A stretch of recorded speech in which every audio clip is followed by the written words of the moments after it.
السلام عليكم. أفضل مبدأ فيه الكلام هو الصلاة على النبي عليه أزكى الصلاة والسلام.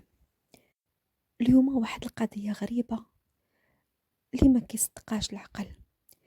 الغش كيكون في بزاف ديال الحوايج، كنسمعوا على الغش في الماكلة، في المنتوجات، في الحوايج، في الأشياء بزاف اللي محيطة بنا. ولكن الغش في المرأة اللي غادي نتزوج، هذه اللي كيصدقهاش العقل. من بعد عامين هاد السيد هذا كيكتشف بلي الزوجة ديالو ماشي مرا، بلي الزوجة ديالو راجل. كيفاش غيكتشفها من بعد عامين؟ هنا فين تيكون اللغز. بقاو معايا ما تمشيو فين، اجي نعاود لكم القضية ديال اليوم. محمد واحد الشاب كينحدر من واحد القرية صغيرة، سيد خدام على راسو، كيبيع ويشري، انسان على قد الحال. عنده واحد الاعاقة بسيطة ان رجليه شوية كيخمع بها، ولكن هادشي ما كيعيقوش على الخدمة. خدام مزيان، خدام على راسو، كيعاون والديه. ولكن هاد المسألة معقداه بلي حتى شي بنت ما كان تيتهيأ ليه بلي حتى شي وحده ما غتقبل عليه، انه انسان على قد الحال وعاد زايد، يعني ما زوينش ورجليه شي شويه تيخمع بها. وكان انسان اللي خجول بزاف، ما كانش عنده علاقات مع البنات نهائيا. وكانت عائلته دائما كتلح عليه، تيقولوا له خاصك تتزوج دير وليدات، علاش ما تعرفش على شي بنت تعرف عليها وتفاهم معاها. ولكن الشيء اللي كان تيرفضو، وكيقول لهم انا هكا عايش احسن، وانا كنفضل نعيش بوحدي حسن ما ندخلش المشاكل وشي حاجه. ولحد الان انا ما بنت لي حتى شي وحده اللي غتقبل عليا. كان كيقول لهم حتى شي وحده ما كتعبرني، وشكون اللي غادي ترضى بيا. كان تيقلل من نفسه بزاف، وبقى على داك الحال حتى سكنت قدامهم واحد العماره اللي قدامهم، سكن واحد الناس جداد كتكون من اب وام، واحد البنت عندهم اللي عندها تقريبا شي 26 عام. ملي كان تيمشي للخدمه ديالو كان دايما تيتلاقاها، كانت واحد البنت اللي غريبه الاطوار شي شويه. كانت واحد البنت اللي جريئه، تتلاقى معها شحال من مره حتى ولاو كيهضروا، مره كيهضروا، حتى ولات تحولت لصداقه، وخداو التليفونات ديال بعضياتهم. ولا محمد كيخرج معاها وكيتبادلوا الهضره والحوارات، وكيعاود لها على راسو. والسيده حاولت تحيد منه داك الحاجز ديال الحشمه، ولا مطلوق عليها، وكيهضروا بطلاقه وكيخرجوا بجوج. وعائلته كانوا فرحانين، ما كانوش عارفين البنت اللي كيخرج معاها، ولكن تيقولوا بعدا هو تحرك غادي يدبر على راسو ويدير حتى هو وليدات وعائله. علاقه بيناتهم، ولا محمد كيهضر معاها ليل ونهار، ما كيساليش من التليفون معاها، ولا كيجبد معاها مواضيع جنسيه. قالت له حتى لهنايا وحدك تما، انا واحد الانسانه اللي منفتحه، ولكن ما غاديش نقبل الهضره في هذا الشيء. هاد المواضيع هادي ما غاديش نقبل فيها الهضره، خصنا نكونوا مزوجين. انت ما درتي حتى شي خطوه باش تخطبني من دارنا. قال لها انا ماذا بيا اليوم قبل غدا، ولكن راكي عارفه ظروفي. قالت له الظروف ديالك انا قابله بها، ما عنديش حتى شي مشكل. المهم مشى لدارهم، قال لهم انا غادي نطلب واحد البنت راه عجباتني وراه علاقه بها واحد الشهرين تقريبا، ودابا وليت كنبغيها وبغيت نمشي نخطبها. والديه فرحوا ليه، وقالت لهم وانا نمشي نشوف هاد البنت هادي شكون هي. قال لها راه ما هي غير قدامنا هنايا في هاد العماره، راه واحد الناس سكنوا جداد. قلت لي خصنا نسولوا عليهم، ناس جداد فين كانوا ساكنين. هاد البنت شنو السمعه ديالها؟ ربما كانت في شي مدينه اخرى، كانت عندها شي سمعه خايبه، ما غنجيو نخطبوها. قال لا لا، بنت مزيانه وانا تعرفت عليها مزيان، وانا دابا ما نقدرش نتزوج شي وحده من غيرها. المهم مشات امهم دارت التعارف وتعرفت على البنت، ولكن ما دخلتلهاش في خاطرها. قالت له فيها شي حاجه غريبه، ما تقبلت ليش في خاطري. يا ولدي خليك من هاد البنت هادي، نقلب لك على شي وحده دريويشه وهادي نخطبها لك. قال لها والو، انا درت معاها علاقه وهذا وتفاهمنا، ما بقى لي دابا غير نتوما اللي غادي تشوفوها ونديروا الاجراءات باش نتزوج بها، انا منها نخلق. كان مصر بزاف عليها، وقال لهم انا كنبغيها، واخا مو نهائيا ما واش تقبل ليها في خاطرها. ولكن قالت لك ما عندنا ما نديرو، الدري بغى البنت وانا ما نزيدهم غير الخير، وكنتمنى ليه يبارك فيها الله وتكون شي انسانه اللي صالحه. انا وليدي قالت لي ما بغيت لك غير الخير وما نزيدك غير الخير. المهم مشات خطباتها وبداو يديروا الاجراءات وما بيناتهم، وكان محمد كانت الامكانيات ديالو ضعيفه وهما ما تشرطوا عليهم ما والو. قال لهم حنا بغينا غير ولد الناس اللي يستر بنتنا، هادشي اللي بغينا. داروا غير شي داروا غير شي نهير بيناتهم، ما عرضوا على حتى شي حد لان ما كانش عنده اللي باش يدير حفله ولا يدير عرس ولا يدير شنو. كانوا غير بيناتهم والبنت كانت فرحانه وموافقه. حتى الصداق ديالها عطاه على قدو، ما تشرطوا عليهم حتى حاجه. مشات بحوايجها لديك الدويره اللي كراوها حتى هي على قد الحال. اللي قالوا لهم كيقولوا حنا موافقين، ما نزيدوكم غير الخير، حنا بغينا غير ولد الناس.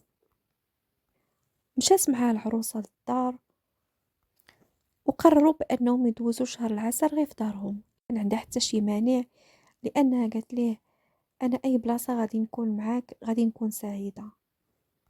هو كان فرحان، تيقول عوضني الله بنت الناس اللي قابله ليا على ظروفي، ما تشرطات عليا ما والو. اللي كنقول ليها كتقول لي مرحبا، نمشيو على قد الامكانيات، ما كتكلفنيش يعني كثر من جهدي. مهم عاشوا ديك الشهرين الاولى في قمه السعاده. محمد حتى عائلته لاحظت بانه كان مرتاح، ويعني عاد وجهه نور، لاحظوا عليه يعني السعاده في وجهه. وكيشكرها تيقول له مقصراش من جهدها، كتصار على الراحه ديالي، كنجي من الخدمه كنلقى كل شيء كيشعل، موجده ليا الحمام، موجده ليا ماكلتي، مهليه فيا. ما كانتش كطلب ليا شي حاجه اكثر من طاقتي، غاديه على قد جهدي وعايشين في قمه السعاده وراضيه بداكشي اللي عطاها الله. ولكن مو بدات كتزن ليه في راسو، كتقول له علاش ما حملاتش لدابا، نتوما راكم تعطلتوا، ديها للطبيب يشوف شمالها. تيقول لها حنا باقيين جداد، داكشي ديال الله وحنا يلا دابا شهرين.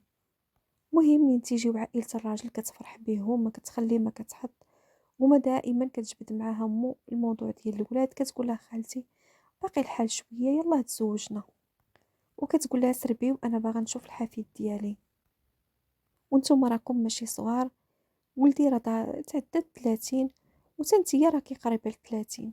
مهم بقات صابره عليهم حتى داز شي 6 شهور. كتقول له والو تدي مراتك للطبيب شوف مالها، وهي غير كتهرب من داك الموضوع وكتهضر معاه. كتقول له علاش امك كتبقى مصره، هذيك شي حاجه بيناتنا ما خصهاش تدخل فيها، وحتى يأذن الله وديك الساعه غادي نحمل. حتى لواحد النهار جات لعندها قالت لها والو نديك للطبيب، قالت لها لا عيانه ما نقدرش نمشي. قالت لها ماشي مشكل نهار اخر.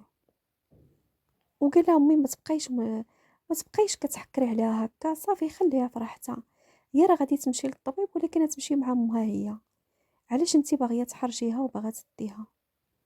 مهم حتى جات مره اخرى قالت لها راني مشيت للطبيب وراه عطاني شي ادويه ما عندي حتى شي مشكل.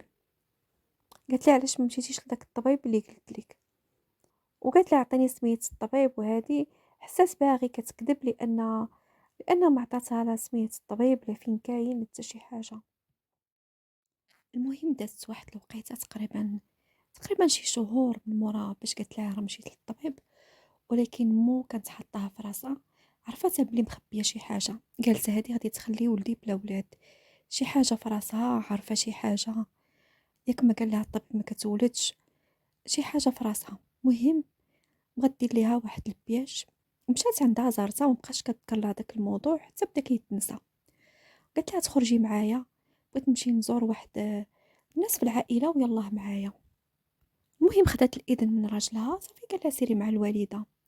هي هذيك مشات طلعت لواحد العماره، ديك العماره كان فيها الطبيب اللي من عائلتها اللي كانت شحال هادي باغا تديها ليه. صافي دخلاتها حرجتها، قالت لها والو دوزي حنا جينا، هادو هما الناس العائله اللي بغيت نشوف. قالت لها خالتي ما علمتينيش وانا ما واجداش، وانا هادي عيات ما دير في الاعذار ولكن حصلات. صافي دخلاتها لعند ولد خالتها، هي ما عرفاتش كيفاش دير، ما عرفاتش كيفاش تهرب.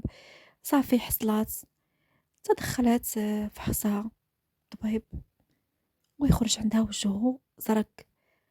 قالت له: "شنو واقع؟ مالها؟ واش عندها شي مشكل واش هذا؟" قال لها: "ما عرفت ما نقول لك، هاد البنت فين كتعرفوها وقتاش تعرفتوا عليها؟"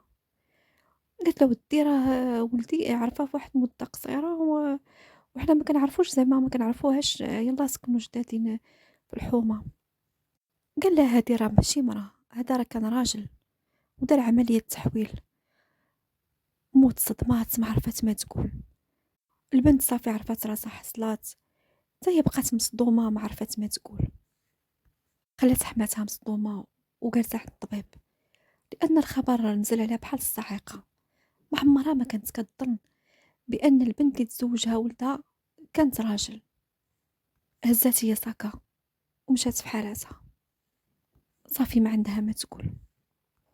رجعت لدارها، قالت أنا غادي نمشي نهضر مع هذا الراجل ونشرح ليه كل شيء.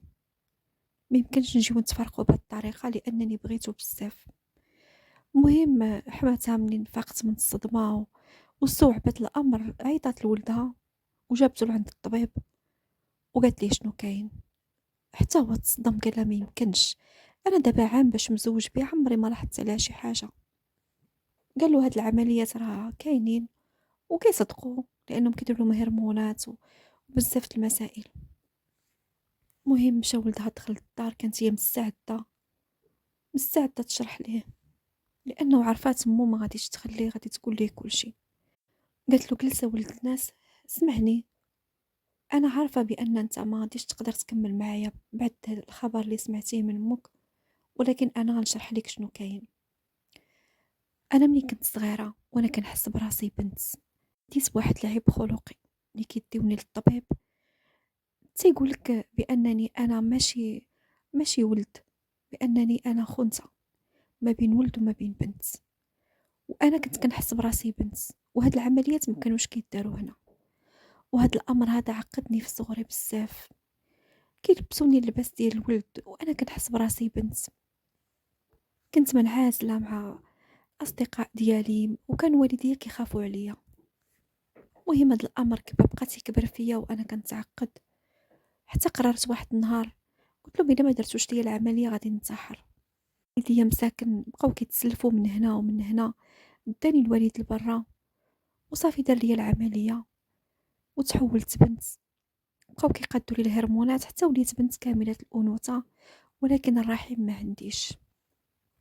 منين داروا لي العملية تحولنا كاع من ديك البلاصة، من ديك المدينة، قلبنا كل شيء، لأنني أنا كنت معروفة تما كاينة بأنني ولد ومبغيت حتى شي واحد يعرف عليا هاد السر هذا. صافي تحولنا وسكننا باش نبداو حياة جديدة. منين سكنت في هاد الحومة كنتي كتلفت الانتباه ديالي، كنتي واحد الدري مؤدب والسيرة ديالك حسنة، كلشي كيشكرك. وأنا صراحةً قبل ما تهضر معايا دخلتي لي في قلبي وليت كنبغيك. كنت ناوية نخدعك لأن قلت حنا الجوج حتى واحد ما يقبل علينا، أنا ما عمر شي راجل غيقبل عليا وانت حتى شي بنت ما قبلت عليك، خصوصا أنك من هضرتي معايا كنتي قلت لي هذا الموضوع ديال الزواج حيدتيه من بالك لأنه ما كيصدقليكش، وقلت علاش لي ما نزوجوش حنا بجوج ونكملوا حياتنا مع بعضياتنا. حنا حتى حنا كنستحقوا نعيشوا بحالنا بحال الناس. ويشهد الله أنا هاد المدة كاملة بغيتك من كل قلبي وما كنت كنتمنى حتى حاجة في الدنيا غير نشوفك ضاحك ونشوفك سعيد. ما كيهموني لا فلوس لا ماديات لا حتى شي حاجة، كان تيهمني غير انت. ولكن انت ليك القرار، شنو قررتي دير؟ انا راضية بأي قرار قررتيه. يا فعلا انا بغيتك من كل قلبي وهذا العام هذا اللي عشناه حققت معك السعادة اللي ما عمرت عرفتها في حياتي كاملة، وقلت هذه هي المرأة اللي كنت كنتمنى في طول حياتي. ولكن عيشتيني في الخداع كبير وغش. علاش ما صارحتينيش من الاول؟ لان هذا الزواج تبنى على الخداع وعلى الغش، وانا كنت كنتوقع اي حاجه في الدنيا الا هذه. المهم قال لها عطيني شويه الوقت تنفكر، ولكن والديه ضغطوا عليه بزاف، قالوا له هذا الزواج باطل، لا في الشرع ولا في القانون باطل، لانها هي كتسمى راجل وما اي واحد ما عندوش الحق انه يغير خلقه ديال الله. بدا كيبحث، لقى بزاف ديال العلماء بزاف ديال المفتيين كيحرموا ان الانسان يبدل راسو، ما عدا حالات استثنائية اللي تيكون عنده تشوه. هو من واحد الناحية تعاطف معاها وقال هاد البنت ما عندها حتى شي ذنب، ربي خلقها هكاك، وكان تيبغيها من كل قلبه. ولكن في نفس الوقت عائلته ضاغطة عليه وتقولوا له هاد الزواج باطل وغادي تعيشوا غير في الحرام. وقالوا ليه بلي خصو يستشر مع شي عالم في الدين ولا شي حاجة. ودابا من يعرف الحقيقة فالحياة بيناتهم حرامت، وهاد الزواج هاد الزواج تبنى على الباطل، وما بني على باطل فهو باطل. اقتنع بالكلام د والديه وفي الاخر طلقها. منين طلقها عاودت عاوتاني بدلات الإقامة ديالها ومشات رحلات هي ووالديها. الإنسان في الزواج خاصو يطريط، خاصو يصبر، يسول على هاد الناس اللي سكنوا جداد شنو كانوا كيديروا، ياك ما قتالة، ياك ما مجرمين، ياك ما دايرين شي جريمة. ماشي يجيو عجباتو البنت يمشي يتزوج بها. تنسولو على العائلات، كنسولو على النسب. عادي يجي بنادم يشوف البنت. وهاد المسائل ديال التحول الجنسي كاين اختلاف العلماء فيها ما بين محلل ومحرم. كيحللوا في بعض الحالات اللي كيكون فيها تشوه او كتكون نسبة الهرمونات ديال الانثويه يعني فوق الهرمونات ديال الذكوريه، ولكن كتكون حالات استثنائيه. ولكن الشرع كيمنع اي انسان يبدل من خلق الله. ما عنده حتى شي واحد الحق يبدل من الخلق اللي عطاه الله ما عدا الحالات الاستثنائيه. وهاد السيده كان عليها تصارحوا، لان حتى الراجل اذا كان عنده شي مشكل كيخصو يصارح المراه، وعاد يشوفوا واش بان الزواج ديالهم يعني حلال او حرام. ماشي تجي تخدعو وتخبي هاد السر هذا وتبدل المدينه باش تخدع السيد.